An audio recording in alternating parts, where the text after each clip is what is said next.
कृपया अपने नेत्रों को बंद कर लीजिए। ध्यानाभ्यास का ये पहला कदम है, अनिवार्य कदम है, नेत्रों को बंद करना। दूसरा कदम है संकल्प करना कि मुझे मूर्त पदार्थों को नहीं देखना, जानना है और अपने सुख का अनुभव करना है, अतीन्द्रिय सुख का अनुभव करना है जो मेरा स्वरूप है। सिर से पैरों तक मैं सुख का ही बना हुआ और यहीं रहता हूँ, तो मुझे सुख का अनुभव होता है। ऐसा दृढ़ निर्धार करिए और संकल्प करिए, अपने में बने रहना है। सिर से पैरों तक इतना सुख का विस्तार है, यही सुख का संवेदन करना है। इसमें अंतर यात्रा कीजिए। यह सुखद यात्रा है, यह मोक्ष रूपी गंतव्य की यात्रा है। इस यात्रा को मोक्ष मार्ग कहते हैं। अपने किसी भाग से प्रारंभ करिए। जिस भाग में अप्रिय संवेदना हो वहां तो ध्यान स्वतः ही जाता है, और कहीं अप्रिय संवेदना नहीं है तो आप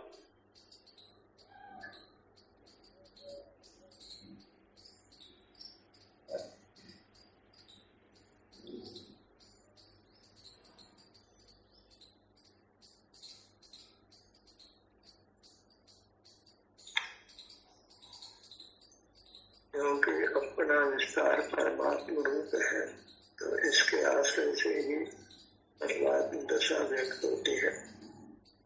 यह कार्य अत्यंत दिव्य है, उत्तम है, इसलिए इस कार्य को अत्यंत प्रीति और भक्ति से करना है। हर भाग में जो भी अपने सुख स्वभाव की स्थिति है, मन है, उसको प्रीति पूर्वक भोगना है। सिर का भाग आगे से पीछे तक, बाएं से दाएं, सिर के मध्य में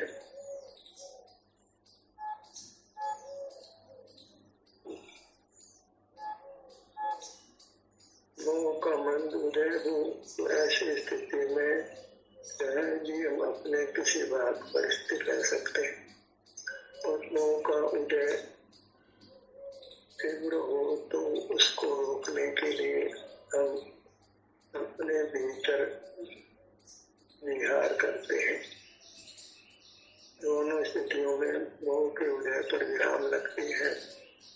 आप निद्रागर रहते हैं और आपको निराकुरता का अनुभव होता है। ललाट का भाग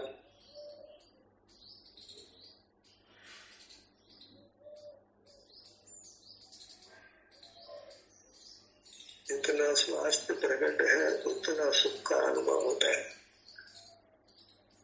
इसलिए सब जीवों को आत्म सम्मुख होने पर समान सुख का अनुभव नहीं होता है, पर सुख का अनुभव अवश्य होता है, क्योंकि हम सुख के स्रोत से जुड़े हैं। इंद्रिय ज्ञान रूप वर्णन नहीं कर रहे हैं, इसलिए राग आदि आपत्ति नहीं है। जितनी भी शांति आपको हो रही है उसको भोगना है, क्योंकि यह शांति का अनुभव या सुख का अनुभव ही मोक्ष मार्ग कहलाता है। इसी सुख का अनुभव करते हुए हम सकल कर्मों का नाश करते हैं।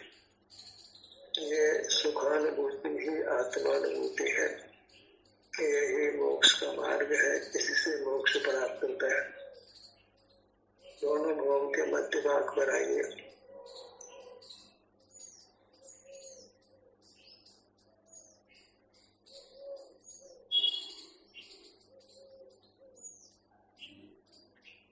हम अपने सम्मुख होते हैं जो निराकुलता होती है, उसको ही हमने उर्ध रखना है, क्योंकि निराकुलता का अनुभव करना ही मोक्ष का मार्ग है।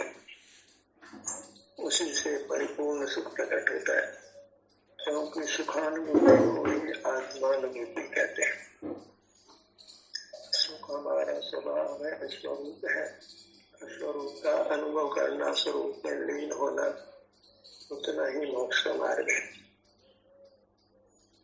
बाह्य नेत्र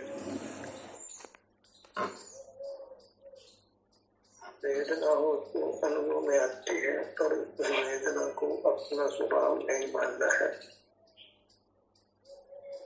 जब अपने सन्मुख ही रहते हैं तो कर्म का नाश होता है, तो वेदना भी मिटती है। जिस सन्मुखता से मोक्ष मिलता हो, उससे वेदना तो अवश्य मिटती है। वेदना हमारे सुख का आघात करती है, और जब सुख के स्रोत से जुड़ते हैं तो वह वेदना अवश्य मिटकर हमको सुख का अनुभव होता है। दाया नेत्र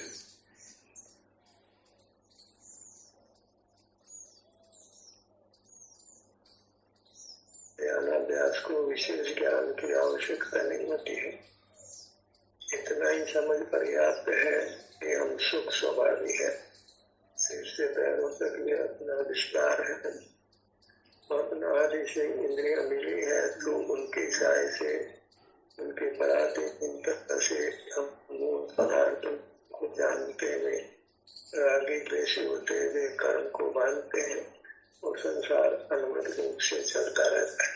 तो उस बाहर के जाल में देखने को बंद करना है और अपने मूर्त से जुड़कर, अपने सुख के स्रोत से जुड़कर सुखी होना है। बाएं कान के भाग पर आइए।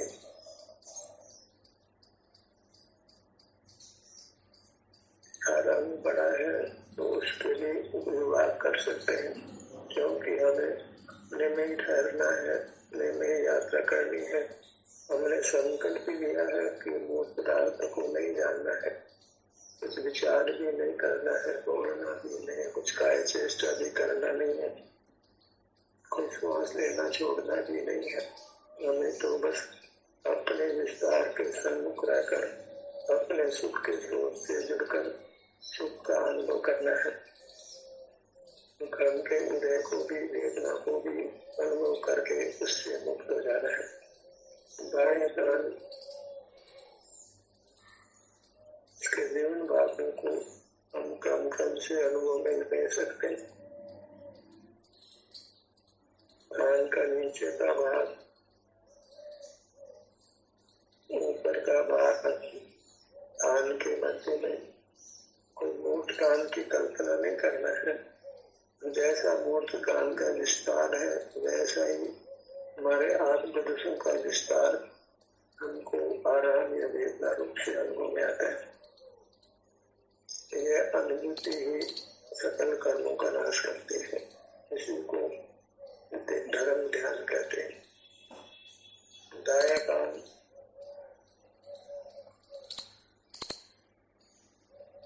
बाल के सन्मुख होते हैं तो सारी शुभ प्रवृत्ति रुक जाती।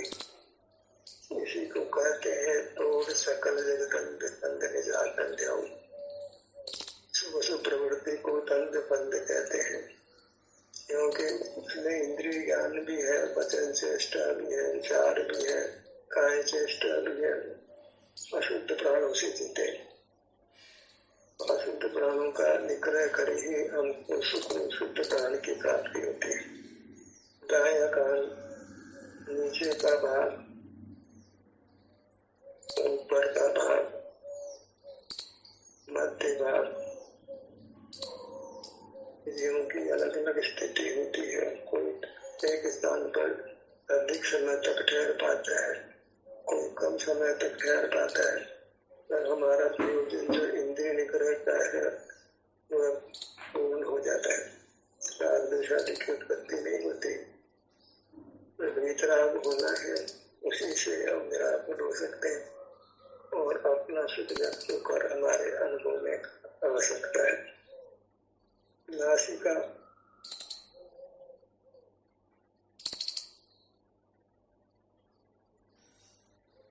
बाया नथना, दाया नथना।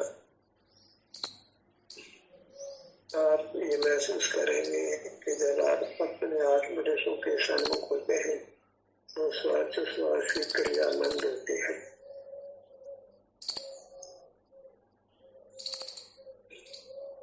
श्वासोच्छ्वास का भी हमने अभाव करना है, वह भी एक अशुद्ध प्राण है। जितना श्वासोच्छ्वास कम होता है, रुकता है, उतना ही हमारा स्वास्थ्य समय प्रकट होता है। अशुद्ध प्राणों के विरोध से स्वास्थ्य प्रकट होता है। श्वासोच्छ्वास भी अशुद्ध प्राण है, उसके विरोध से भी स्वास्थ्य की उपलब्धि होती है। सहज श्वासों की गति मंद होती है, संख्या कम होती है, तो उससे उत्तम स्वास्थ्य प्राप्त होता है। प्राणायाम में हम प्राण का ही निग्रह करते हैं, प्राण को रोकने का प्रयास करते हैं, पर केवल ये प्रयास ही नहीं करना है। उस प्रयास से जो हमको अपने स्वरूप का संवेदन होता है, आत्म सन्मुखता होती है, हम अपने ही विस्तार के सन्मुख रहते, वही वास्तव में अपने सुख के संवेदन से, सुख की स्थिति के संवेदन से मोक्ष मार्ग होता है। बाएं गाल दायां गाल, मार्ग तो एकदम सुगम है। अगर मोक्ष की आकांक्षा है, ये निश्चय हो जाए यही मोक्ष की विधि है, तो आप ध्यानाभ्यास बड़े सुगमता से कर सकते हैं। जब बाहर देखने से संसार होता है तो नेत्र को बंद करते हैं, बाहर का देखना जानना बंद कर देते हैं, तो अपने शरीर का एहसास करना प्रारंभ कर देते हैं। शरीर में जो भी आराम वेदना की स्थिति है, उसका हम अनुभव करने लगते हैं। इससे बाह्य जगत से नाता टूटता है और आघातिक दोष मिटते हैं, धर्म का बंधन मिटता है। दोनों ओटों का भार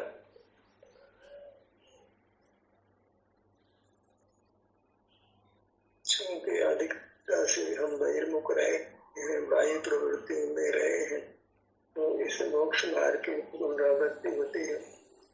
इसमें कोई दोष भी नहीं है, क्योंकि इस विधि से बाह्य प्रवृत्तियां हमारी कम होती है और स्वरूप में स्थिति का काल बढ़ता है। स्वरूप से प्यारोदक है और ये सुख स्वाभाविक है, तो यह सुख का अनुभव होता है। मुख के भीतर ऊपर की दंत पंक्ति,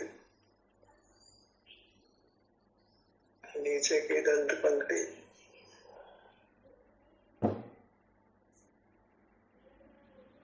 जिह्वा,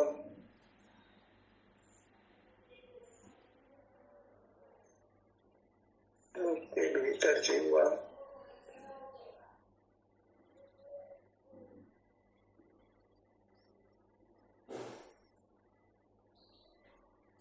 कालू, ऐसा हमको निर्धार होता है कि यही वास्तव में धर्म की क्रिया है। इसके अतिरिक्त कोई धर्म की क्रिया बनती नहीं है, सब प्रवृत्ति है, नहीं मुक्ता है, उससे संसार का अभाव कदापि नहीं हो सकता है। मोक्ष मार्ग अपने अग्र होने रूप है, अपना मुख अपने ओर रखने रूप है, जगत के सम्मुख रहने रूप नहीं है। पूरा मुखमंडल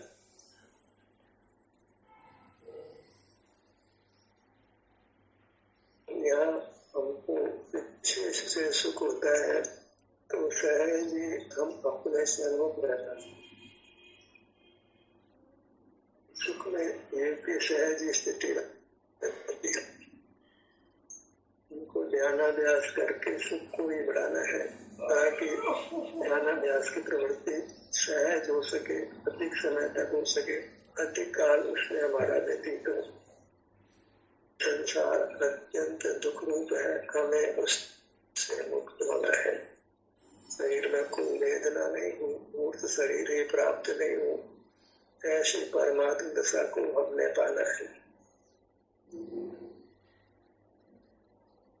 संसार दशा में कल क्या होगा कोई ठिकाना नहीं, जब तक कर्म का संबंध है तभी दृढ़ ला सकते हैं। आयु पूरी हो तो कहीं भी गमन हो सकता है। ऐसी अनिश्चित स्थिति में जो संसार में बनती है, हमें नहीं रहना है। हमें कर्म का संबंध मिटाकर अनंत भविष्य को मोक्ष रूप ही रखना है। जहाँ जन्म नहीं है, मरण नहीं है, इंद्रिय व्यापार नहीं है, कुछ चेष्टा का चेष्टा आदि नहीं है, समुद्र श्वास भी नहीं है। ऐसी उत्तम आनंद की स्थिति को हमने स्वानुभव के अभ्यास से प्राप्त करना है। मैं कहूँगा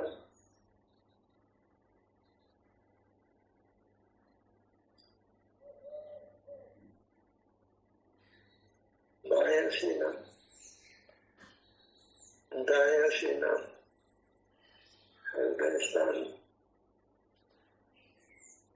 जहाँ हम हैं वहीं पर मूर्त शरीर भी है। पर हम जब यहाँ आते हैं तो वह संधि टूटती है और ध्यानाभ्यास का प्रयोजन मूर्त अमूर्त की संधि को जोड़ना है।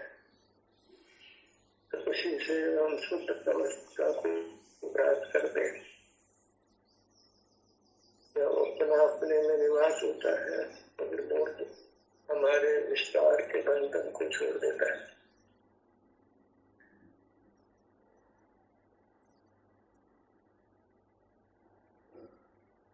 पूरा सीने का भाग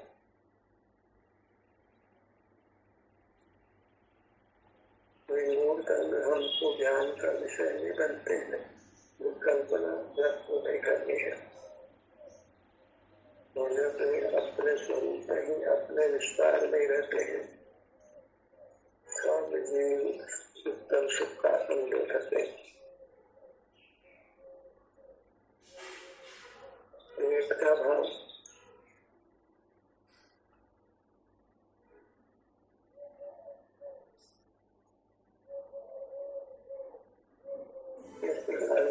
अपने सन्मुख को देखते हैं, कुछ बाहर का जानना देखना नहीं होता है, क्योंकि वह हमारा स्वभाव ही नहीं है।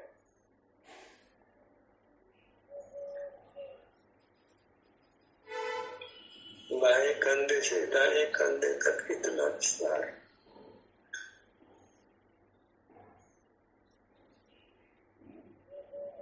ध्यान का ये सदा एक ही है, अपने मूर्त ही है। ज्ञान के लिए नाना पदार्थ बनते हैं, उनसे नाना प्रकार का राग द्वेष पैदा होता है, नाना प्रकार का कर्म बंध होता है, नाना प्रकार का संसार होता है। स्वानुभव में एक मोक्ष मार्ग होता है, एक मोक्ष की प्राप्ति होती है। दाई भुजा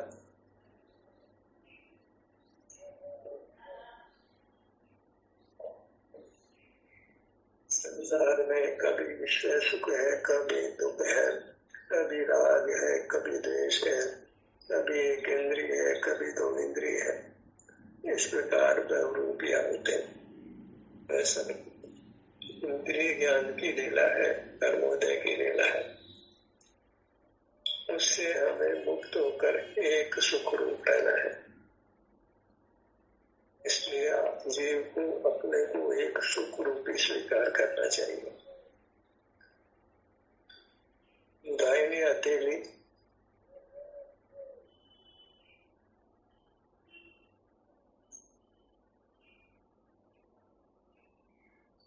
क्योंकि इस प्रक्रिया में कोई मानसिक तनाव नहीं होता, रागाधिक की उत्पत्ति नहीं होती, तो हमारा स्वास्थ्य अच्छा होता है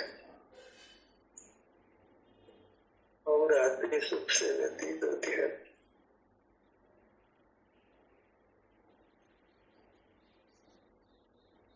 हम सुख की कामना है, हम स्वस्थ रहे, सुखी रहे, आकुल व्याकुल नहीं रहे, बाहर में प्रतिकूलता भी नहीं हो।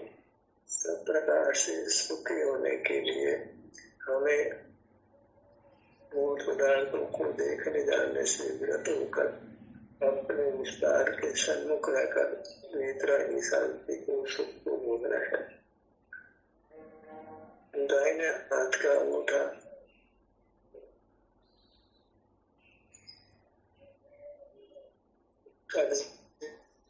मध्यमा, अनामिका, कनिष्ठ। जब आप अपने सुझाव से अंतर यात्रा करते हैं, कभी कभी ऐसी स्थिति बनती है कि मन चंचल हो जाता है, बाह्य पदार्थ उपयोग के विषय बनने लगते हैं और हम अपने स्थान पर ठहर नहीं पाते हैं। तो उस समय कुंभक का आलम्बन लेना बहुत हमको सहयोग देता है। हम जहाँ तहाँ श्वास को रोक लेते हैं तो फिर मन की चंचल ग्रहण कर रहे हैं, उस विषय से मुक्त हो जाते हैं।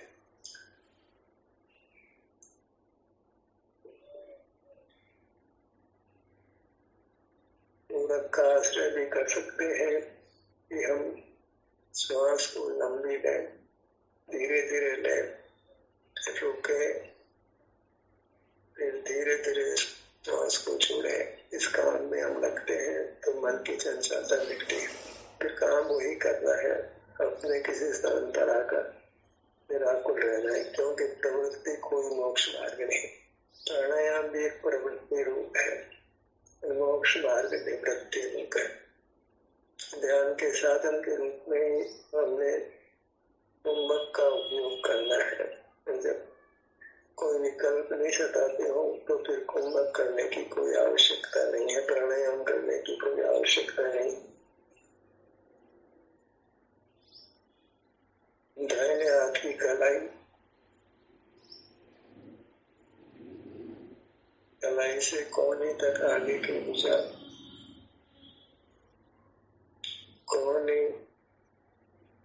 कोहनी से कंधे तक ऊपर की भुजा। सभी ध्यानाभ्यास करने वाले जो लगभग एक सा परिणाम होता है, एक सा श्रद्धान होता है, एक सा चिंतन होता है। मोक्ष मार्गियों की एक सी दशा होती है, मुक्त जीवों की एक सी दशा होती है।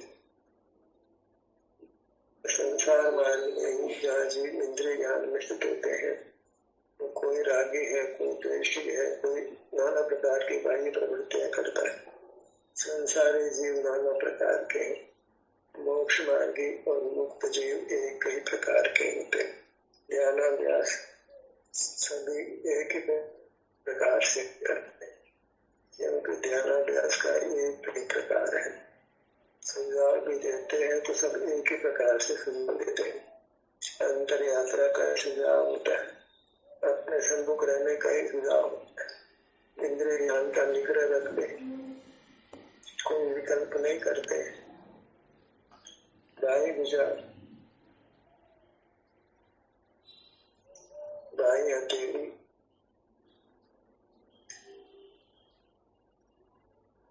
बाहर से ध्यान उठाकर अपनी मूर्त के सम्मुख रहते हैं और देवी शांति को पहचान लेते हैं।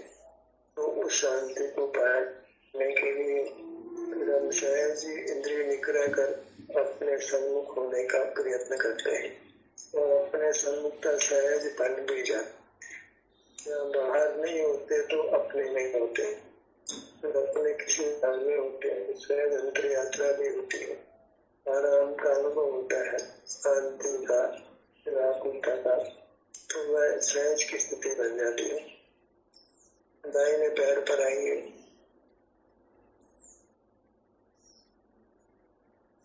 रखतली, पांचों उंगलियां, एड़ी, रखना, पिंडली, घुटना, जंघा, सब अपने स्थिति अनुसार किसी बात पर अल्पाधिक समय दे सकते हैं। काम सहज का है तो तनाव लेने का नहीं है, विश्राम का है। बाहर नहीं होते तो विश्राम ही मिलता है, शांति ही होती है, निराकुलता ही होती है, रोगादिक का शमन होता है, इंद्रियां स्वस्थ रहती है, अंग उपांग स्वस्थ रहते हैं, हमारा लौकिक जीवन भी उससे अच्छा रहता है। बायां पैर, पगतली, एड़ी, रखना, पिंडली, उठना, जलना, ऐसे हम अपने पूरे मूर्त को, अपने स्वरूप को, अपने आत्म तत्व को पहचान लेते हैं। मुक्ता को विभाव रूप से पहचान लेते हैं, सर्व प्रवृत्ति को विभाव रूप से पहचान लेते हैं। अपने सम्मुख रहकर, निश्चल रहकर ईसा की शांति को मुक्ते हैं। यही मोक्ष मार्ग है। इससे हम सुख का अनुभव करके सुख को पा लेते हैं, सकल कर्मों के बंधन से मुक्त होकर। इस प्रकार हम परमात्मा को पा सकते हैं। ध्यान का इसको समाप्त कर निकलने